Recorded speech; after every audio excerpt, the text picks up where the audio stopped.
E agora a gente vai seguir as discussões do nosso evento e a gente vai conversar um pouquinho com o setor agropecuário, que o setor está se articulando para os negócios verdes do futuro e do presente, para conseguir cada vez mais produzir muito bem com respeito ao meio ambiente e também às pessoas. Para isso, eu convido agora ao palco o Nelson Ananias, que é coordenador de sustentabilidade da CNA, a Confederação da Agricultura e Pecuária do Brasil. Seja muito bem-vindo, Nelson.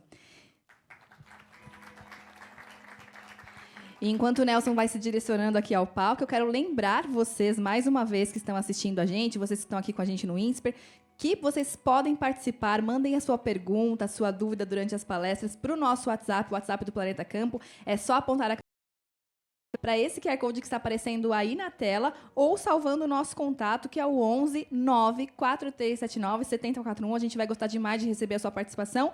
E no fim do evento, nós vamos ter aqui um debate com nossos palestrantes dessa tarde. É isso. Obrigada, Nelson. A palavra é sua.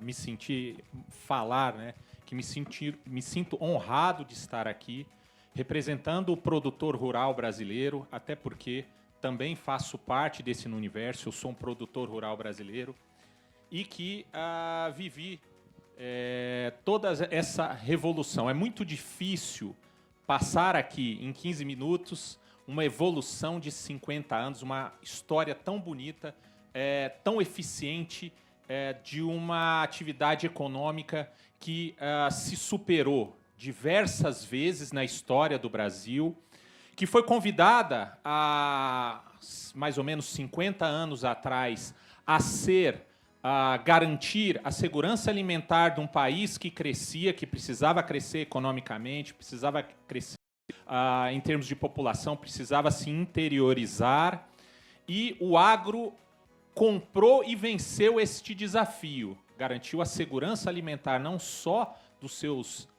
da sua população, mas como hoje há diversos outros países aos quais ele exporta e garante essa segurança alimentar. Depois ele foi chamado a ser não só suficiente na produção e na garantia da segurança alimentar, mas para produzir melhor, ser mais eficiente, produzir mais com menos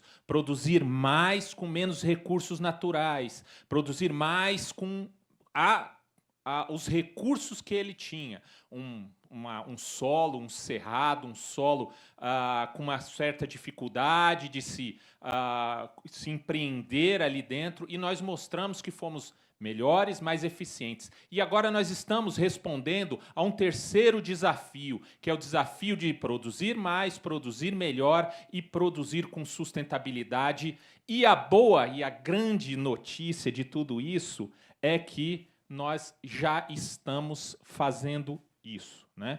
Então, falar de futuro da agropecuária brasileira é dar os mesmos 2 passos atrás que foi dado pelo Pedro Neto aqui, mas é mais do que isso, tá? É apertar aquele botãozinho lá do WhatsApp e tentar ouvir uma conversa em 2 vezes, né? 2 vezes está todo mundo acostumado a fazer, e tentar mostrar que o futuro do agro ele já está acontecendo. O futuro da agropecuária ele não vai começar, ele já começou. O futuro da agropecuária começou há 50 anos atrás, quando a gente teve no Brasil uma das legislações florestais mais restritivas do mundo. Os 80% da reserva legal, 35% ou 20%, não é novidade do Código Florestal. Vocês são novos aqui, talvez vocês nem tenham acompanhado isso, ou acompanhado de 2012 para trás. Isso não é uma novidade, isso aí está lá desde 1939, no primeiro Código Florestal, que foi evoluindo, depois 1965, e passa a 2012, quando esse Código Florestal se consolida. Se, por um lado, na questão da floresta, nós já estamos há 50 anos exercendo sustentabilidade dentro da propriedade rural, nós já estamos há pelo menos 12 anos cultivando, trabalhando e investindo e implantando no campo uma agricultura de baixa emissão de carbono. Isso aí é mostrar que hoje, as outras partes, os outros países, os outros produtores de alimento procuram como compromisso para os próximos 20, 30 anos, nós já fazemos aqui há pelo menos 12 anos dentro do agro brasileiro. Esse futuro ele já começou, não é de agora. E como é que a gente pode provar que isso está acontecendo? Por que a gente não tem, e a gente tem dificuldade de ter uma vantagem competitiva dentro dessa... Por quê? Porque nós, dentro dessa eficiência, nós ampliamos o leque de produtos que a gente consegue trabalhar. Dentro do agro brasileiro, nós produzimos alimento, nós produzimos agroenergia, nós produzimos fibras e diversos outros produtos muito especiais, né? E esses produtos, eles são frutos de um processo de adaptação, de um processo de uso, né, do solo, do uso das ações, né, das quais o setor agropecuário brasileiro é o principal impactado, né? Quando se fala em alteração climática, o primeiro setor econômico a sentir somos nós, né? É o setor, é o agro. Quando esse impacto chega aqui, eu acho que aqui em São Paulo, vocês, alguns anos atrás, com a questão da crise hídrica, vocês tinham, quando iam ao mercado, a opção de não comprar uma hortaliça que não estava bem ou que não chegou na sua gôndola e optar por um outro alimento. O produtor rural não tem essa opção. Ou ele produz ou ele não produz. Ou ele paga suas contas ou ele não paga suas contas. Então, nós somos os principais impactados dessas alterações, e qualquer alteração, seja da ordem climática, econômica, energética, isso impacta diretamente ao produtor rural, que tem uma janela muito pequena de reação e de manobra. Nós somos os principais, primeiros e principais impactados nas mudanças. Mas boa notícia, além de que o futuro já é porque nós somos os principais responsáveis por soluções. E nós estamos respondendo isso. Nós estamos respondendo com uma agilidade muito grande, uma escala muito melhor. Então, como impactados e como soluções, nós temos bastantes ações a serem trabalhadas. E o que mostra essa eficiência? Por que a gente é essa potência? Por que somos essa potência agrícola ambiental? Porque nós investimos uma atividade intensa em tecnologia. Como o Pedro falou aqui, eu trouxe o gráfico para vocês, nós fomos muito eficientes, nós fomos cada vez mais produtivos, com uma produção cada vez melhor e avançando cada vez sobre menos recursos naturais. Nós fomos 530% mais produtivos, nós fomos 200% maior produtividade, avançando em mais ou menos 100%, ou seja, duplicando a nossa área. Ou seja, nós verticalizamos bem a produção, sendo mais eficiente. Primeira safra, muitos de vocês não se lembram, a gente chamava a segunda safra de safrinha, né? Hoje não, é primeira e segunda safra, porque as duas são tão produtivas quanto. Uma terceira safra, que é a safra de inverno, ou a safra de proteína animal.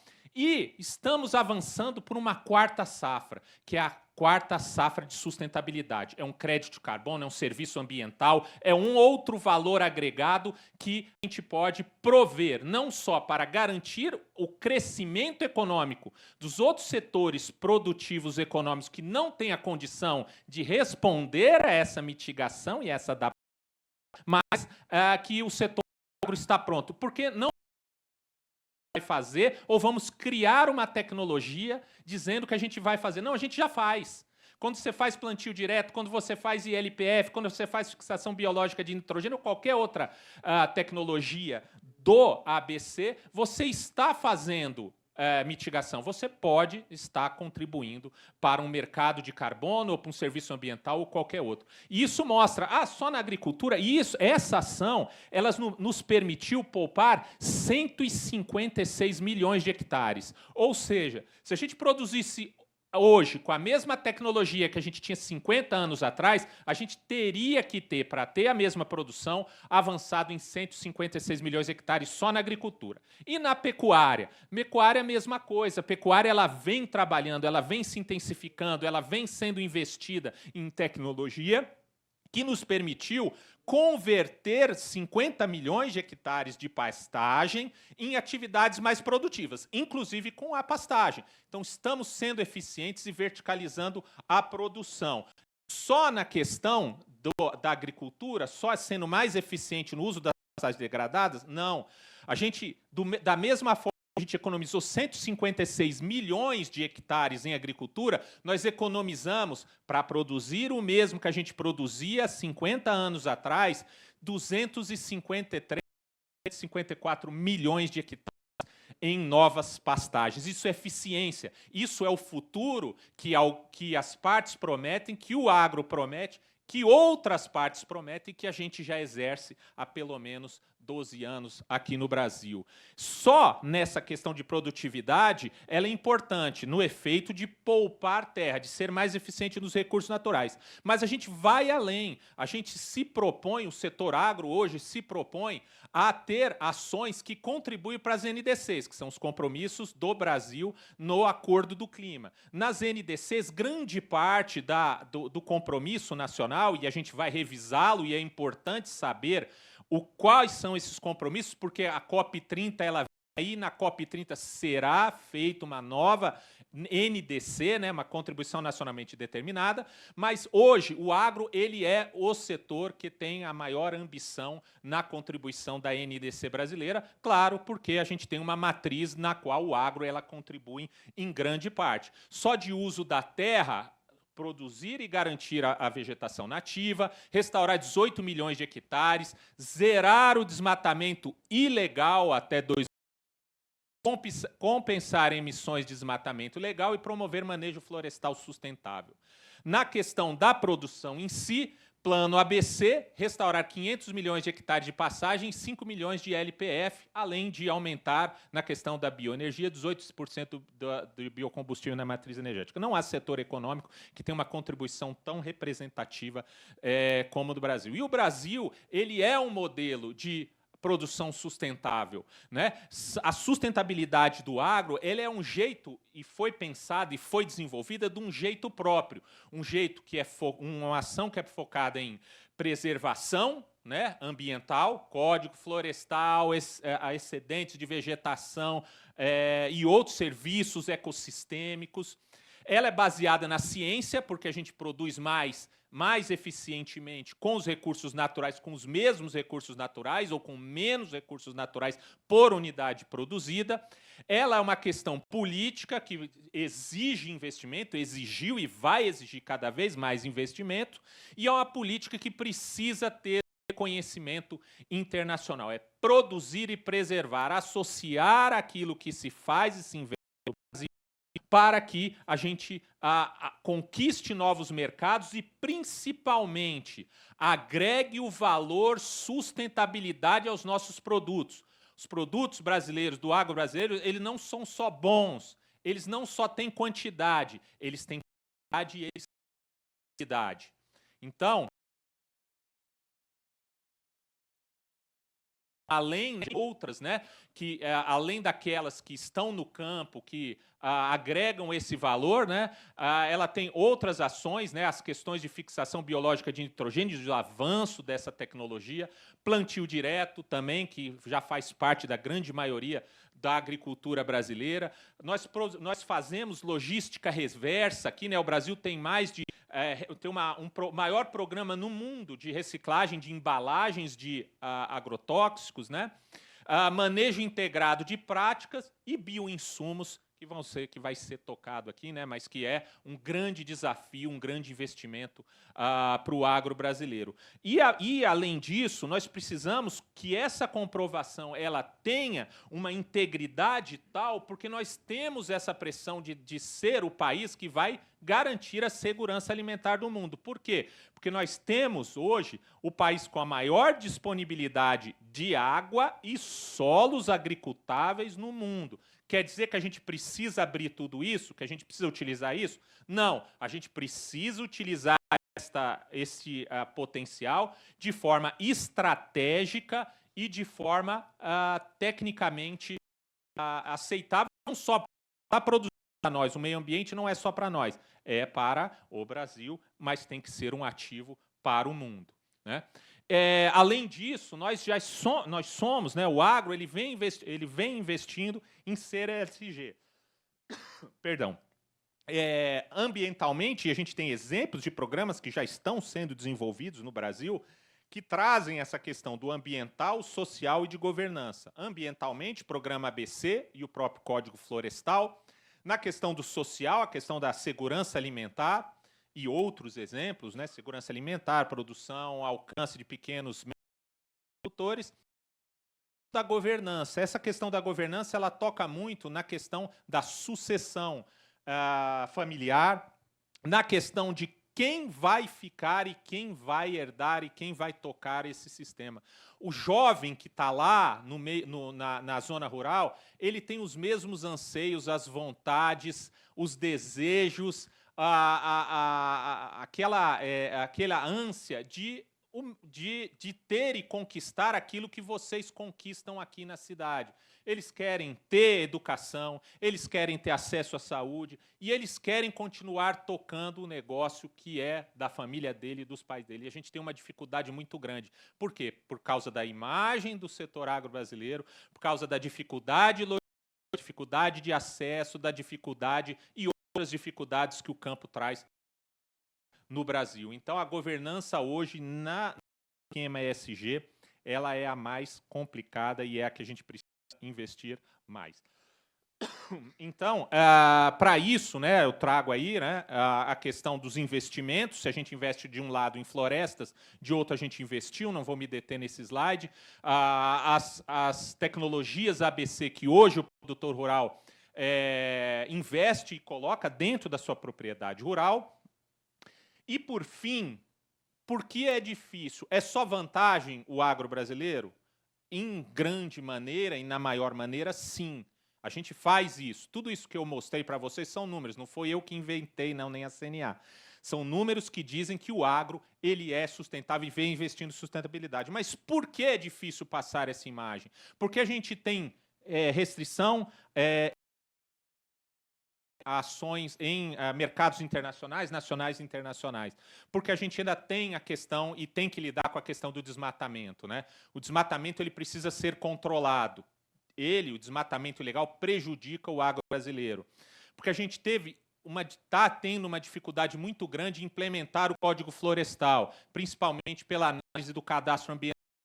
Precisamos pressionar os estados para que isso aconteça, né?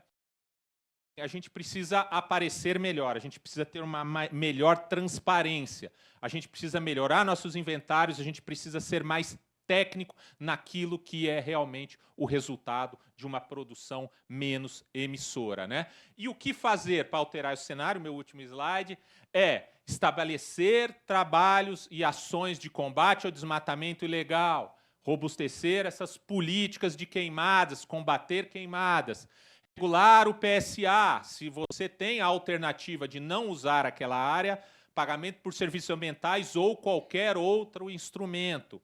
Financiar as ações, Fundo Clima, né? Como a gente pode financiar? Metodologias e ações de combate ao desmatamento, incentivo.